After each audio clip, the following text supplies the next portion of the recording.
Pambihira, yun oh. Mayroon ibon. Ano kayang klaseng ibon na yan? Kulay puti. Yun mga idol, good morning. Maliwalas na naman ang panahon. Wala nang ulan, pero mamaya na naman, sigurado na naman, malakas na naman ang ulan. So yun mga idol, tama-tama mga idol, yung tag-ulan ay panahon ng tag ano po tawag dito? Yung tagtanim ng palay. Yun o. Ayos dito mga idol kasi mayroon malaking ano, yun o, irrigation. Ito eh, kasi hindi ko lang na-videoan eh. Yun o. Malinis yan mga idol. Yan, napakita ko sa inyo.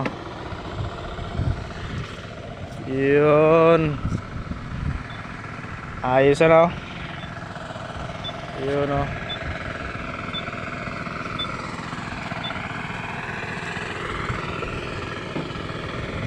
Napakaganda talaga mga idol pag ganito ang panahon, no? Hindi mainit, saka maraming tubig yung mga palayan mo. Pambihira, yun no. Mayroon ibon. Ano kayang klaseng ibon na yan? Kulay puti. Yun no. Yung isa pato yun eh. Yun lumilipad, yun no. Na medyo maliit, hindi naman yan ano, yung alinsyawo na sinasabi, yung kung sa English swallow yata.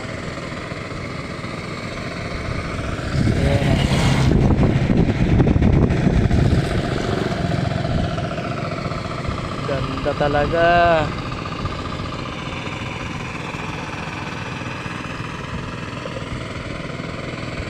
So ayun mga idol, ingat lang tayo pag tuwing tag-ulan, kasi kung tumaas pa ng tubig ay napakadelikado.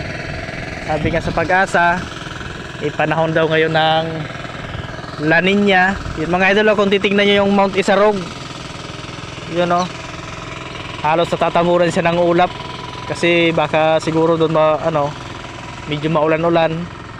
Grabe ang lamig dyan mga idol pag ganyan ang panahon. Siyempre nasa taas ka ng bundok kaya malamig talaga yan. Buti pa dito sa kabila, yun o, nakatanim na sila. Dito na lang yung nahuli, yun o, pero ayos. Hindi naman delay yung tubig dito eh. So yun mga idol, keep safe.